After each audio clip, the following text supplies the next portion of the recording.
చంద్రబాబు మీద కేసులు ఓపెన్ చేయాలంట. సుప్రీంకోర్టు డిస్మిస్ చేసి పారేసింది. ఇంకోసారి ఇలాంటి పిచ్చి పిటిషన్లతో వస్తే జరిమానా విధిస్తామని చెప్పి హెచ్చరించి మరీ పంపించింది. ఆ వెళ్ళిన లాయర్కి ముఖం జేవురించింది. సందర్భం సమయం ఈ రెండూ లేకుండా ఏదో ఆయన వచ్చేశారు కదా, ఏదో కేసులు ఓపెన్ చేసేసి ఆయన నిరకాటం పెట్టేద్దాం అనే ధోరణితోటి వైసీపీ చేయించిన ఈ ప్రయత్నాల మీద నిన్న ముఖం పగిలేలాగా సుప్రీంకోర్టు చివాట్లు పెట్టడం అందరూ చూశారు. దేశం చూసింది, రెండు తెలుగు రాష్ట్రాలు చూశాయి. కొన్నాళ్ళు ఆయన్ని పరిపాలించుకొని ఇచ్చి తర్వాత ఏమన్నా మాట్లాడితే అర్థం పర్థం ఉంటుంది. ఇది కాక తెలుగుదేశం కూడా ఏం తక్కువ తినలా. వాళ్ళ ఎమ్మెల్యే గారు ఎలా బెదిరించారో అది కూడా కాసేపాకి చూద్దాం. అంటే ఏ స్థాయిలో ఉన్నాయి ఈ బెదిరింపులని. ఓ పక్క ఆయన కన్నెర్ర చేస్తుంటారు, 40 మందిని పిలిచి క్లాసు పీకుతారు. ఆ రోజుకి వాళ్ళు బయటకు వచ్చేసి మొత్తం ఒళ్ళంతా దులిపేసుకొని మళ్ళీ ఎవరి కార్యక్రమాల్లో వాళ్ళు ఉంటున్నారు. సో తెలుగుదేశం ఒక సీరియస్ కాల్ తీసుకోవాల్సిన అవసరం అయితే ఉంది. సేనాని నువ్వు ఇంకా రాష్ట్రం కాదు, నువ్వు లోకల్ కాదు, నేషనల్ అని చెప్పేసి ఓ పక్క అమిత్ షా, మోడీ ఆయన్ని ఢిల్లీకి పిలిపించే ప్రయత్నాలు చేస్తున్నారు. బీజేపీ డిప్యూటీ సీఎం పోస్ట్ తీసుకుంటుందిట. ఇది ఢిల్లీ మీడియా చాలా బలంగా వినిపిస్తూ వస్తున్న అంశం. చంద్రబాబు గారు కూడా ఒక మంచి ఇంద్రుడి దగ్గర వజ్రాయుధం తీసుకొని దాన్ని జాగ్రత్తగా ప్యాక్ చేసి మరీ జగన్మోహన్ రెడ్డి గారి చేతిలో పెట్టారు.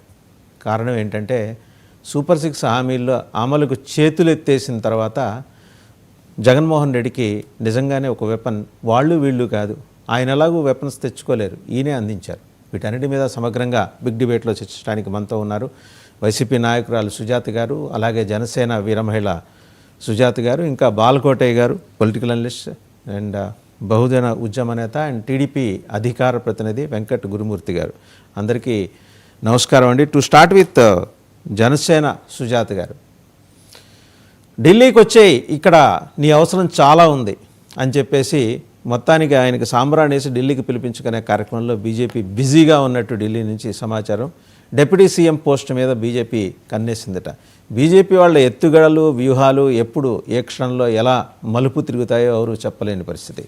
మీరు అనొచ్చు ప్యూర్లీ హైపోథెటికల్ అని, కానీ ఢిల్లీ చాలా బలంగా ఆయన ప్రజెన్స్ని కోరుకుంటోంది. జాతీయ స్థాయి నేతగా ఎదిగిన తర్వాత పవన్ కళ్యాణ్ ఆయన ఢిల్లీలో ఉంటేనే బాగుంటుంది, దక్షిణాది రాష్ట్రాల మీద ఫోకస్ పెట్టడానికి ఢిల్లీ సెంట్రిక్గా రాజకీయాలు నడపాలని చెప్పేసి పవన్ కళ్యాణ్ ద్వారా రాజకీయాలు నడపాలని చెప్పి బీజేపీ భావిస్తుంది. ఏమంటారు సుజాత గారు?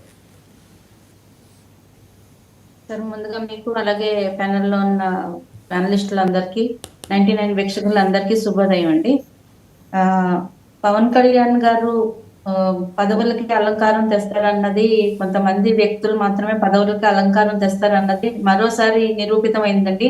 పవన్ కళ్యాణ్ గారు చెప్పటకు ముందు డిప్యూటీ సీఎం ఏముందిలే, డిప్యూటీ సీఎం ఎందుకు, ఎటువంటి ప్రాధాన్యత లేని పోస్ట్ అని చెప్పి చాలా మంది అనడం జరిగింది, కించపరచడం జరిగింది.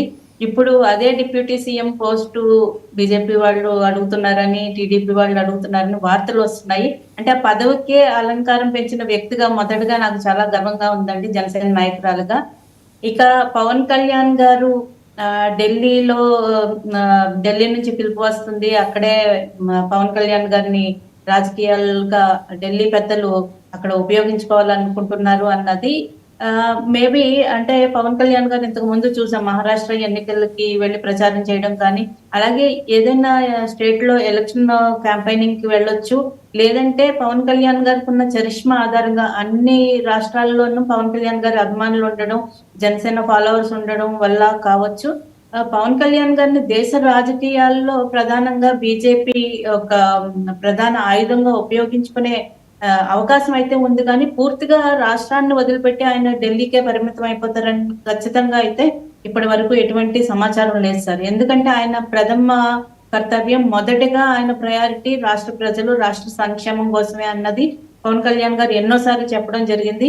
ఆయన వెళ్ళాలనుకుంటే ఇప్పటికే ఢిల్లీలో వెళ్ళి ఆయనకు కావాల్సిన పదవులు వాళ్ళు ఇచ్చేవాళ్ళు, వాళ్ళ ఆ ప్రయారిటీ ఆయన ఇచ్చేవాళ్ళు. కాకపోతే మొదటగా రాష్ట్రాన్ని గాడిలో పెట్టాలి, ఇక్కడ అంతా సరిదిద్దాలన్నదే పవన్ కళ్యాణ్ గారి ముఖ్య ఉద్దేశం అని భావిస్తున్నాం సార్. ఇప్పటికిప్పుడు ఢిల్లీకి వెళ్ళి అక్కడే ఉంటారు, అక్కడ రాజకీయాల్లోనే పాల్గొంటారని పర్టికులర్ సమాచారం అయితే ఇప్పటి వరకు ఎవరికి లేదు సార్. రైట్. ఒకసారి టీడీపీ అధికార ప్రతినిధి వెంకట గురుమూర్తి గారి దగ్గర. నమస్తే గురుమూర్తి గారు. మొత్తానికి Lokesh is becoming TDP chief ఒక ఆంగ్ల దినపత్రిక బ్యానర్ కథనం రాసింది. వాళ్ళేమి స్పెక్యులేషన్ కాదు, అథెంటిక్ ఎవిడెన్స్ పెట్టుకొని మరి రాసింది. అంటే very shortly it's going to happen అని. ఇది శుభపరిణామమే, ఎందుకంటే యువ నాయకత్వం టేక్ ఓవర్ చేయబోతోంది రైన్స్ అనేది అందరికీ పార్టీలో ఆమోదయోగ్యకరమైన పరిణామమే. మొన్న ఈ మధ్య ఆయన మాట్లాడిన సందర్భం కూడా చూసాం. ఒకే వ్యక్తి 3 దఫాలు ఒకే పదవిలో ఉండటం అనే దాన్ని తానైతే వ్యక్తిగతంగా దాన్ని హర్షించను.